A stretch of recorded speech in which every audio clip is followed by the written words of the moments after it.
नमस्कार मित्रांनो, आज या मालिकेमध्ये आपण पाहणार आहोत. दिशा म्हणते प्रीतमला, बेबी तू काय त्या अहिल्याचा सावत्र मुलगा आहे का?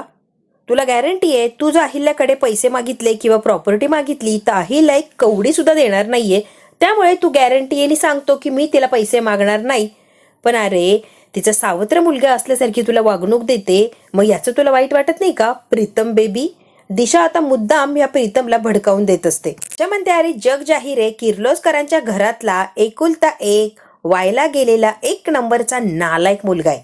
त्यामुळे अहिल्या तुला पायाजवळ सुद्धा उभं करणार नाही. इतक्या नालायक मुलावर विश्वास ठेवून त्याला प्रॉपर्टी कसं काय देणार? बरोबर ना रे प्रीतम? माहिती का प्रीतम, तू जर प्रॉपर्टीचे पेपर घेऊन अहिल्याकडे गेला की अर्धी प्रॉपर्टी मला हवी आहे. प्रॉपर्टी तर मिळणार नाही, पण घराच्या बाहेर धक्के मारून काढेल ती अहिल्या, एवढी गॅरंटी मला आहे प्रीतम. नको बाबा, प्रॉपर्टी बिपर्टीच्या भानगडीत पडूच नको. राहतोय ना घरात तर राहा, फुकटचं खायला तरी मिळतंय. म्हणते असू दे, आता हे काम आहे ना जरा बाजूलाच ठेवू, तुला दुसरं काम देते. प्रीतम म्हणतोय, दिशा आता कोणतं काम देणार आहेस ग? अरे ऐक रे जरा. दिशाने पेपर्स रेडीच ठेवलेले असतात. लगेच प्रीतमच्या हातात पेपर देते. हे पेपर घ्यायचे. त्याच्यावर मला आदित्य आणि पारूची दोघांचीही सही हवी आहे. स्पेशली मला आदित्यची सही हवीच आहे. पण जेव्हा आदित्यकडे हे पेपर जाणार आहे ना प्रीतम, तेव्हा त्याला कळायला पाहिजे की हे पेपर पारू थ्रू त्याच्याकडे गेले. पारूने तर ही सही केलीच आहे, आता पारूने सही करून मग आदित्यकडे गेलेत. कळतंय का? प्रीतम म्हणतोय, दिशा हे पेपर कसलेत? म्हणते, फालतूचे प्रश्न विचारायचे नाही, सांगितलं ना काम तेवढंच करायचं. चिडलेली असते, फालतूचे प्रश्न विचारायचे नाही आणि जास्तीचे प्रश्न विचारले तर मला आवडत नाही, माहिती ना. सह्या आण म्हणजे आणायच्या, बस. म्हणतो, जोपर्यंत मला कळत नाही हे पेपर कसले, मी सह्या आणणार नाही. चिवट प्रीतम किर्लोस्कर, कळत नाही का रे, नको म्हटलेलं डिवोर्स पेपर आहेत, कळालं? पारूचा आणि आदित्यचा डिवोर्स करायचा, एवढं एकच ध्येय समोर ठेवायचं. कुठल्याही परिस्थितीत सह्या झाल्याच पाहिजे. सगळ्यात अवघड काम दिलेलं असतं प्रीतमकडे दिशाने, तेही मुद्दाम. आदित्य आणि पारूचा डिवोर्स हवाय मला, त्याच्यासाठी एवढी धडपड करते ना मी. आता मात्र प्रीतम अगदी ततमम करायला लागलेलो असतो, इतका काय घाबरलेला असतो. दिशा बाकी काहीही काम सांग, मी हे काम करणार नाहीये. दादाला ऑलरेडी खूप त्रास देऊन झालाय, आता एवढ्या मोठ्या संकटात किंवा त्रासात मला टाकायचं नाहीये. मी सह्या वगैरे काहीच आणणार नाहीये.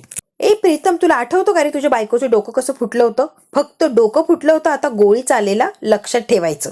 स्वतःची बायको जो प्यारी असेल तर याच्यावर सह्या आणायच्याच. लगेच तो प्रसंग आठवलेला असतो प्रीतमला. म्हणते, मी काय करू शकते तुला चांगलंच माहितीये. त्यामुळे हे पेपर स्वतःच्या सोबत घेऊन जायचे, सह्या करायच्या आणि व्यवस्थित मला आणून द्यायचे. प्रीतम रिक्वेस्ट करायला लागलेला असतो, का असा त्रास देतीये, का सूड उगवतीयस तू, नको असं वागू प्लीज.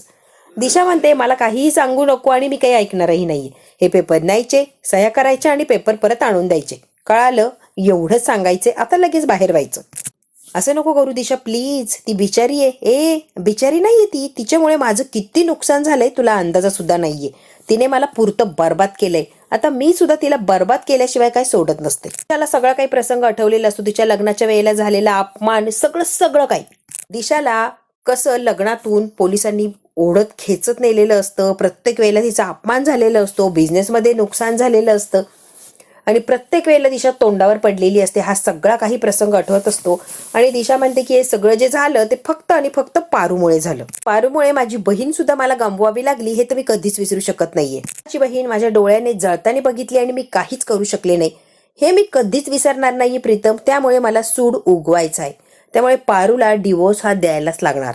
तिच्या नाही रे प्रीतम, ती माझ्या मागे लागलीये, कळतंय का? कायम माझ्या मागे लागते आणि नुकसानच करते. छोटं मोठं नुकसान नाही तर प्रत्येक वेळेला मोठं नुकसानच तिने केलंय. मी तिला सोडणार नाही म्हणजे नाही. आता चिडलेली असते आणि वेड्यासारखी बोलायला लागलेली असते. आज सुद्धा ती भिकारडी मोलकरीण माझ्या विरोधात गावभर पुरावे शोधतीये आणि इकडे तिकडे भटकतीये, दिशाच्या विरोधात काही सापडतंय का म्हणून. बघ त्या मोलकरणीची हिंमत तरी काय. म्हणते, अरे ती गप्पच बसत नाहीये, काय आहे तिच्यामध्ये एवढं की ती गप्प बसतच नाहीये. माझ्या वाटेतला सगळ्यात मोठा काटा आहे आणि सगळ्यात मोठा काटा आधी दूर केला तर वाट माझी नीट होणार. त्यामुळे आधी तिला बाजूला काढायचं, मग बाकीचं प्लॅनिंग करायचंय. त्यामुळे प्रीतम मला याच्यावर सह्या हव्यात आहे, काही झालं तरी सह्या तू आणायच्याच. आता दिशाकडे बघतो आणि गालातल्या गालात हसत असतो. म्हणतो, प्रीतम का असतोस? दिशा तू आत्ता चुकतीयस, म्हणजे पारूच्या बाबतीत तरी चुकतीयस. पारूची यात काहीच चूक नाहीये, पारूची काहीच चूक नाहीये. जे तुझ्या बरोबर घडलंय ना, तुझ्या कर्माची फळं आहे आणि ती तू भोगतीयस. जे तू करतीये ना तेच तुझं कर्म आणि त्याची शिक्षा तुला भोगायला लागतीये. दिशा आता वाव असं म्हणते आणि जोर जोरात टाळ्या वाजवायला लागते. मी काय मस्त प्रवचन दिलं रे, solid solid, I like it. Disha म्हणते जास्तीची अक्कल शिकवायची नाही, जेवढं सांगितलंय तेवढं करायचं. जास्त थोबाड न चालवता आणि मला अक्कल न शिकवता काम करायचं. पेपर घेऊन जायचे, आदित्य आणि पारूची सही आणून द्यायची. खूप सिंपल टास्क आहे, त्यामुळे अजिबात टेन्शन घेऊ नको. त्याने प्रीतमला पुरता अडकवलेला असतो, एकदा अडकवून तिचं भागत नाही. प्रत्येक वेळेला ती नवीन याच्यामध्ये त्याला अडकवतच असते आणि प्रीतम सुद्धा मजबुरीमुळे प्रत्येक वेळेला अडकत गेलेलाच असतो. पारू आता इकडे घरी असते आणि किचन मध्ये काहीतरी चाललेलं असतं, पण सगळ्यात महत्वाचं तिच्या डोक्यात विचार चाललेला असतो आणि त्याच गोष्टींचा सारखा सारखा ती विचार करत असते. पारू म्हणते प्रीतम सर अचानक कुठे निघून गेले असतील, नाश्ता सुद्धा केला नाही. नाश्ता करायचं असं म्हटले, अचानक कोणाचा तरी फोन वाजला आणि घाईघाईने गेले. नक्कीच काहीतरी महत्वाचं असणार, त्याच्याशिवाय प्रीतम सर जाणार नाही. की काय चाललंय, प्रीतम सर आता कशात अडकता किंवा दिशा त्याच्याकडून काय काय करून घेते, सगळ्याच गोष्टींचं टेन्शन आलेलं असतं ह्या पारूला की काय होतंय किंवा काय होणार आहे. कुठल्या नवीन संकटात अडकणारे प्रीतम सर त्यांचं त्यांनाच माहिती. ही दिशा काय काय आणि सहन करायला लावते आणि काय काय यांना भोगायला लावते. देवा वाचव रे ह्या प्रीतम सरांना. पारू आता रडायला लागलेली असते आणि एकटीच असते किचन मध्ये. काय करायचं ना मला काहीही सुचत नाहीये. तेवढ्यात काय सावित्री आत्या आलेली असते तिच्या मागून. सावित्री आत्या म्हणते पारू बाळा पण लवकर बनवायचं या, उशीर नाही झाला पाहिजे. त्या लवकरच बनवते मी. आता बोलायची बंद झालेली असते आणि मनातल्या मनात म्हणते की असं वाटतंय जो मगाशी फोन आला प्रीतम सरांना तो दिशाचाच होता आणि दिशाचा फोन होता म्हणूनच प्रीतम सर न खाता पिता असे घाईघाईने पळत गेले. नक्कीच काहीतरी अजून प्लॅनिंग चाललंय तिचं आणि त्यात सुद्धा आता प्रीतम सरांना अडकवायचंय म्हणूनच तिने एवढ्या घाईने बोलवलं. पण मला नेमकी काय करायचंय आणि काय करू शकते हे सुचतच नाहीये. पारूचं डोकं अगदी बंद पडलेलं असतं विचार करून करून. पारू म्हणते हे सगळं जे चाललंय ते आदित्य सरांना सांगू पण शकत नाहीये. त्यांना सांगितलं असतं तर काहीतरी मार्ग नक्कीच निघाला असता. सुरुवातीला प्रीतम सरांशी गोड बोलली आणि आदित्य सरांचा लॅपटॉप मागून घेतला आणि तुकडे तुकडे केले आणि सगळा काही आळ जो आहे तो प्रीतम सरांवर आणि माझ्यावर टाकला. नंतर श्रीकांत सरांची चित्र जाळायला लावली, तीही मजबुरीने. या मॅडमला दगड सुद्धा त्यांनीच मारायला लावला. जे काही घडतंय ना ते सगळं आणि सगळं दिशामुळेच घडतंय. तू काय काय करणार आहे आणि दुसऱ्याकडून सुद्धा ती काय काय करून घेणार आहे तिचं तिलाच माहिती. प्रीतम सर तर काहीच सांगायला तयार नाहीये. त्यांनी थोडंफार जरी सांगितलं तर मला एक आयडिया येऊन जाईल, पण प्रीतम सर काही बोलायला तयारच नाहीये. आता प्रीतम सरांच्या डोक्यात तरी काय चाललंय नक्की मला हेच कळत नाहीये. पारूला आता टेन्शन आलेलं असतं की प्रीतमचं तरी नक्की चाललंय तरी काय. प्रीतम अगदी थकलेला हातात झालेला निराश प्रीतम घरात आलेला असतो. एरवी प्रीतम आला की उत्साह असतो आणि प्रीतमालाही कळतं त्याच्या आरडाओरड्याने, त्याच्या हसण्याने, त्याच्या पळण्याने, इकडून तिकडे लहान लेकरासारखा जातानी अगदी लहानच आहे प्रीतम जणू काही असा वागत असतो. आता मात्र सगळं काही प्रीतमच्या अंगातलं ही उमेद निरागसपणा निघून गेलेलं असतं. प्रीतमकडे फक्त टेन्शन आणि टेन्शनच असतं. इतकं काही टेन्शन आलेलं असतं की स्वतःची पावलं सुद्धा जड झालेली असतात. कसा बसा तो घरी आलेला असतो आणि आता तिथे हॉलमध्ये सोफ्यावर बसतो. पण प्रीतम मात्र भयंकर असा विचार करत असतो. खाली बसलेला असतो, पेपर त्याच्या हातात असतात आणि दिशा गाडीत बोलवून त्याला पेपर दिलेले असतात आणि याच्यावर मला आदित्य आणि पारूची सही आणायची आहे. कुठल्याही परिस्थितीत हे डिवोर्स पेपर आहे. प्रीतमने विचारलेलं असतं कसले पेपर हे, तेव्हा दिशाने डायरेक्ट सांगितलेलं असतं की डिवोर्स पेपर. दोघांचा डिवोर्स हवाय मला म्हणून हे डिवोर्स पेपर तयार केले. सही आणून दिली तर मी काय करणार आणि गळ्याला हात लावते, तुझा गळा कापील असं म्हणायचं असतं थोडक्यात ह्या दिशेला. ती धमकावत असते प्रीतमला आणि सगळी काही कामं करून घेत असते. आदित्यने प्रिया आणि प्रीतमचं कसं जुळवून दिलं, कसं लग्न लावलं, कसा त्यांचा संसार थाटायला मदत केली, सगळं काही प्रीतमला आठवत असतं. आदित्य एक भाऊ आणि वडिलांची सुद्धा जबाबदारी आदित्यच पार पाडत असतो. इतकं काही या प्रीतमला जीव लावत असतो आणि म्हणूनच प्रीतमला अगदी वाईट वाटत असते की मी किती त्रास देतोय आदित्यला आणि पारूला. त्याचा जीव अगदी कासावीस होत असतो आणि सारखा त्याला आदित्यचाच विचार डोळ्यापुढे येत असतो. आदित्य बरोबर घातलेला प्रसंग सगळं काही आता आठवत असतं प्रीतमला. प्रिया माझ्या होणाऱ्या भावाची बायको आहे, किर्लोस्करांची सून आहे आणि माझी वहिनी आहे. येण्यासाठी आम्ही कुठेही येऊ शकतो, लक्षात येते का प्रिया, आणि काहीही करू शकतो हेही महत्वाचं आहे तितकंच. प्रिया आता त्यावेळेला त्यांचा तो गेटअप बघून हसत असते. पारूने आणि आदित्यने प्रीतमसाठी खूप काही केलेलं असतं. प्रत्येक वेळेला त्याला सावरलेलं असतं, सगळ्या संकटातून बाहेर काढलेलं असतं. आता मात्र प्रीतम स्वतः त्या दोघांना संकटात टाकत असतो, त्यामुळे त्याला फारच असं वाईट वाटत असतं. मला सगळे मागचे चांगले वाईट सगळेच प्रसंग आठवत असतात आणि तसं तसं त्याला वाईट वाटत असतं. त्याची पाठ वगैरे दुखत असती आणि स्वतःची पाठ दाबण्याचा प्रयत्न करतो. तेवढ्यात काय तिथे प्रीतम आलेला असतो. काय रे दादा? आदित्य म्हणतो कुठे काय? काय नाही रे प्रीतम. आदित्यचे हात बघितलेले असतात प्रीतमने आणि हाताला काय झालं, हाताला फोड वगैरे आलेले असतात कारण काम करायची सवय नसते. दादा तुझे हात दाखव काय झालंय. तेवढ्यात आता पारू सुद्धा आलेली असते. पारू म्हणते तुमच्या भावाने शेतामध्ये खऱ्या शेतकऱ्यासारखी मेहनत केली आहे ना, आणि त्यांना सवय नाहीये, त्यामुळे त्यांच्या हाताला फोड आली आहेत, बाकी काही नाही. आणि त्याचा त्यांना खूप त्रास होत असणार, हे सुद्धा खरं या प्रीतम सर. आता पारूने सगळं काही सांगितलेलं असं, जरी आदित्य काही सांगत नाही पण पारू मात्र सांगून मोकळी झालेली असते. सगळं काही प्रीतमला आठवत असतं आणि तसं तसं त्याला वाईट वाटत असतं. आदित्य आणि पारूने बरोबर घातलेला वेळ, आनंद, दुःख सगळे क्षण आता प्रीतमला आठवत असतात आणि त्याला आता अजूनच वाईट वाटत असतं. इतकं छान त्यांचं नातं आहे आणि ते नातं मी तोडायला निघालोय. बाबासाहेब बोलले ते सुद्धा प्रसंग आठवत असतो. प्रीतमसाठी आदित्यने बोलणे खाल्लेले असतात. नंतर पारूचं आणि आदित्यचं बॉन्डिंग, सगळेच काही छान वाईट जे प्रसंग घडलेले असतात ते सगळेच काही प्रीतमला आठवत असतात आणि तसं तसं त्याला अजून काय वाईट वाटायला लागलेलं असतं. आदित्यने पारूची माफी वगैरे मागितलेले क्षण, मग प्रीतम हसत असतो.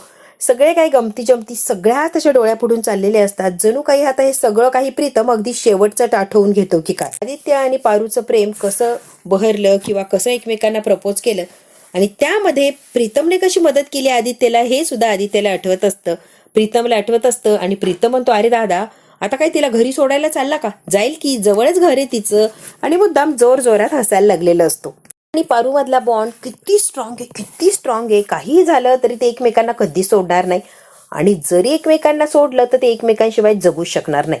माझ्या आणि प्रियाच्या लग्नासाठी दोघांनी किती मेहनत घेतली, किती प्रयत्न केले आणि त्यासाठी त्यांना खूप त्रासही सहन करायला लागला. फक्त आणि फक्त माझ्या आणि प्रियाच्या प्रेमासाठी त्यांनी सगळं काही सहन केलं. मी हे सगळं माहीत आहे, सगळं जाणतोय, तरी सुद्धा आज काय करायला निघलोय, इतकं मोठं पाऊल उचलायला निघलोय आणि तेही इतकं भयानक की दादा आणि पारूला कायमचं वेगळं करायला निघालोय, फक्त आणि फक्त दिशाच्या सांगण्यावरून. प्रीतम सगळ्या गोष्टीचा विचार करत असतो आणि खूप त्याला वाईट वाटत असतं. आपण जे करतोय ते पाप करतोय, हे करायला नकोय. त्यांना कसं वेगळं करू, ते एकमेकांशिवाय राहूच शकत नाही, एकमेकांसाठी ते बनलेत आणि त्यांना वेगळं करणारा मी कोण. पारू आता किचनमध्ये काम करत असते. तेवढ्यात काय तिला कळतं की प्रीतम आलाय. पारू मनातल्या मनात म्हणते प्रीतम सर आले, डायरेक्ट जाऊन बोलू का त्यांना, कुठे गेला होता घाईघाईने आणि नेमकी चाललंय तरी काय. म्हणते लगेच जाऊन त्यांच्याशी बोलायलाच पाहिजे, काहीही झालं तरी. पारू म्हणते नक्की काय झालंय ते समजल्याशिवाय मला काही चैन पडणार नाही. पारू घाईघाईने सावित्री आत्याकडे जाते. आत्या बोल ना पारू बाळा, भाजीकडे तुम्ही लक्ष द्या, मी पाणी घेऊन जाते. सावित्री आत्याच्या हातून पाणी घेतलेलं असतं आणि मुद्दाम प्रिया पारू प्रीतमशी बोलायला बाहेर गेलेली असते. थोड्यात काय तिथे जायच्या आधीच अहिल्या समोर उभी राहिलेली असते आणि अहिल्या प्रीतमला विचारत असते, प्रीतम हातात काय, कसली फाईल आहे, नवीन कॉन्ट्रॅक्ट वगैरे का. आता प्रीतमला काय उत्तर द्यायचं सुचत नसतं. पारू आता प्रीतमच्या जवळ जाणार आणि त्याला प्रश्न विचारणार. तेवढ्यात काय अहिल्या समोर बघते आणि जरा ती लांबच उभा राहून घेते. इकडे अहिल्या प्रीतमला म्हणत असते हातात काय मला दाखव. डोळ्याखालनं घालते म्हणजे मला कळेल रे, आयडिया येईल एक. ते असतात डिवोर्स पेपर आदित्यचे आणि पारूचे आणि सारखं आता माझ्याकडे दे, मी वाचतीये असं अहिल्या म्हणत असते. पारूने ते हिसकावून घेतलेले असतात. ते अहिल्याच्या हातात पडायच्या आधीच पारू हिसकावून घेते. माझ्या परीक्षेचे कागद आहे ना ते, देवी आई, म्हणून मी घेतलेत. अहिल्याला हे खटकतं की पारू एवढ्या घाईघाईने आली आणि हे पेपर का हिने हिसकावून घेतले. प्रीतम सराला आणायला लावले होते. बरं झालं प्रीतम सर वेळेत आला, खरंच अभ्यास बाकी आहे माझा. घ्या ना पाणी घ्या प्रीतम सर. पटकन ते पेपर घेऊन लगबगीने आतमध्ये निघून गेलेली असते. अहिल्याला काहीही कळू देत नाही. प्रीतमला मात्र प्रश्न पडतो की पारूने हे पेपर लपवले का आणि आईशी ती खोटं का बोलली. दुसऱ्या दिवशी सकाळी सकाळी पारू छान अशी तयार झालेली असते आणि सगळ्यांसाठी चहा नाश्ता बनवलेला असतो. ती अहिल्याला चहा आणून देते आणि तेवढ्यात काय आदित्य कामावर चाललेला असतो. आदित्य सर चहा घेऊन जाणार. पारूवर रागावलेला असतो. तो म्हणतो नकोय मला चहा वगैरे, मी चाललोय कामाला. अहिल्या म्हणते आदित्य काहीतरी खाऊन जायचं, तसं जायचं नसतं. तिथे आता रागाने पारूकडे बघतो आणि पारूने खाली मान घातलेली असते.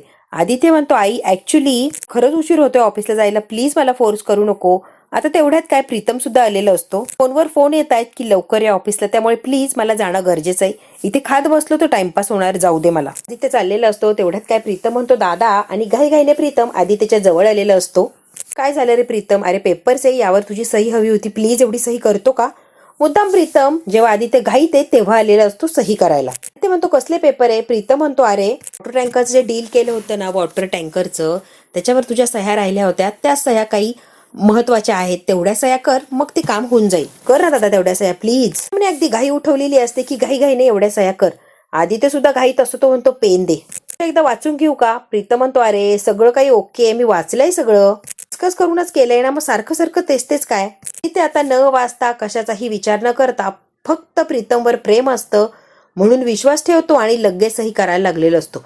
तेवढ्यात काय सही करणार आदित्यला एक फोन आलेला असतो आणि तो फोन फार महत्वाचा असतो. आता सरांनी अर्जंट बोलवलेलं असतं आणि आदित्यला खूप उशीर झालेला असतो. आदित्य ती फाईल असती ती घेऊन चाललेलं असतो, ऑफिसमध्ये सह्या करतो आणि प्रीतम घरी आल्यावर तुला ती फाईल देऊन टाकतो. आता मात्र प्रीतमची पंचायत झालेली असते.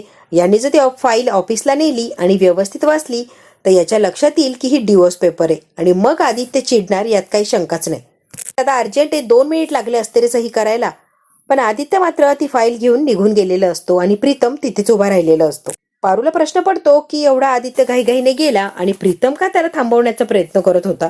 आता पारू आणि प्रीतम एकत्र आलेले असतात. आता पुढं काय करायचं आपण ठरव. आता पारूलाही टेन्शन आलेलं असतं की आता करायचं तरी काय. तर म्हणतो आपण काहीच करू शकत नाहीये, तुला कळतंय का पारू, आपल्या हात दगडाखाली आहे, त्यामुळे ती म्हणेल तसं आणि तसंच करायला लागणार आहे. सगळं काही जे होतंय ना ते नालायक दिशामुळे होतंय, ती सगळं करून घेतीये ग, तिला आपला आनंद सुख बघवत नाहीये ना म्हणून. पारूला आता सगळं काही सांगितलेलं असतं प्रीतमने आणि प्रीतम बरोबर पारू सुद्धा त्या गेम मध्ये असते. पारूला टेन्शन आलेलं असतं, पेपर नाही आले तर नेऊ द्या पण सही करून आणू द्या. काही झालं तरी आदित्य सरांनी त्या पेपरवर सही केली पाहिजे, तरच आदित्य सर जेव्हा तुमच्या हातात फाईल देतील तेव्हा तुमचा प्रीतम सर त्रास कमी होणार, नाहीतर यापेक्षा जास्त त्रास तुम्हाला सहन करायला लागणार. प्रीतम म्हणतो हो ग पारू तिथं अडचण आहे. तर म्हणतो तुम्हा दोघांना वेगळं झालेलं नाही बघायचंय, तुला माहिती आहे ना दादावर किती प्रेम आहे, मग तुम्हाला वेगळं झालेलं मी कसं बघू शकतो तूच सांग बरं पारू. पारू म्हणते प्रीतम सर नका काळजी करू, सगळं काही व्यवस्थित होईल, तुम्ही अजिबात टेन्शन घेऊ नका. सहज बोलतीये, दादाला ओळखत नाही तू, दादाला जर कळाला हा प्रकार तर दादा काय करेल याचा अंदाज सुद्धा नाहीये. मी शब्द देत तुम्हाला आदित्य सरचाही त्याच्यावर करतील आणि ही गॅरंटी मी देतेय तुम्हाला. पारूने गॅरंटी दिलेली असते प्रीतमला. आता इकडे किचनमध्ये पारू काम करत असते आणि आत्या सुद्धा तिच्या सोबत असते. आत्या हा आदित्य सरांचा टिफिन आहे का? हो. आता भरून झालाय, पटकन त्यांना देऊन येते. पारू म्हणते आत्या तू गेले ऑफिसला? कधी? बराच वेळ झाला. सावित्री आत्या म्हणते एवढ्या प्रेमाने स्वयंपाक बनवला आणि आदित्य न खाता पिता न टिफिन घेता निघून गेला. पारू म्हणते हो खूप वेळ झालाय, त्यांना उशीर झाला होता. मला आवडत नाही बाई, आदित्य सर टिफिन विसरून गेले की अगदी कसं तरी होतं. लेकरू दिवसभर उपाशी तापाशी काम करणार आणि हेच मला आवडत नाही ग पारू. पारू म्हणते असं कसं उपाशी राहणार आहे माझे धनी, मी जाईल की ऑफिसमध्ये आणि स्वतः त्यांना टिफिन देऊन येईन. आत्या म्हणते वागवा पारू, हो मी जाणार आणि टिफिन त्यांना देऊन येणार. त्या तुम्हीच म्हटला ना नवऱ्याला दुखावू नको, म्हणून तर प्रयत्न करतेय ना मी. त्यांचा राग शांत करण्याची ही संधी आणि मी काही ती संधी सोडत नसते आत्या. सावित्री आत्या म्हणते पारू तू चाललीये, पण अहिल्या मॅडमने जे विचारलं पारू कुठे तर मी काय उत्तर देऊ तूच मला सांग. खूप महत्वाचं काम आहे आणि तिथे जाणं जास्ती गरजेचं आहे, त्यामुळे प्लीज इकडे सगळं काही तुम्ही ऍडजस्ट करा, मी तिकडे चाललीये. सावित्री आत्या आता शांत शांत असते आणि बर बर पारू असं म्हणून त्या कामाला लागतात. पारू आता काहीतरी काम करत असते किचनमध्ये. आत्याला कसं सांगू, राग घालवणं हा एकच उद्देश नाहीये. आदित्य सरांनी ते डिवोर्स पेपर वाचायच्या आधी मला सही घ्यायला लागणार आहे. एकदा काय आदित्य सरांनी पेपर जर बारकाईने वाचले तर इतका मोठा गोंधळ होणार की काहीच आपल्या हातात राहणार नाही, सगळीकडे अवघड परिस्थिती होणार. आता विचार करत असते लवकरात लवकर आदित्य सरांकडे जायचं आणि त्या पेपरवर सही घेऊन यायची. मित्रांनो बघू आता पारूने जो विचार केलाय तो अगदी सक्सेस होणार का आणि ती आदित्य सरची त्याला न कळू देता सही घेऊन येणार का. जेव्हा आदित्यला कळेल की पारूने मला डिवोर्स दिलाय किंवा तिचा माझा डिवोर्स झालाय तेव्हा आदित्यच्या बाबतीत काय होईल, अगदी पायाखालची जमीन सरकेल बिचाऱ्याच्या. बघू आता हा धक्का त्याला सहन होतो का किंवा अहिल्या काय रिॲक्ट करते. हे जर आपल्याला बघायचं असेल तर आपल्याला बघायला लागणार पुढचा भाग. हा भाग इथेच संपला. व्हिडिओ आवडल्यास लाईक शेअर सबस्क्राईब नक्की करा. धन्यवाद.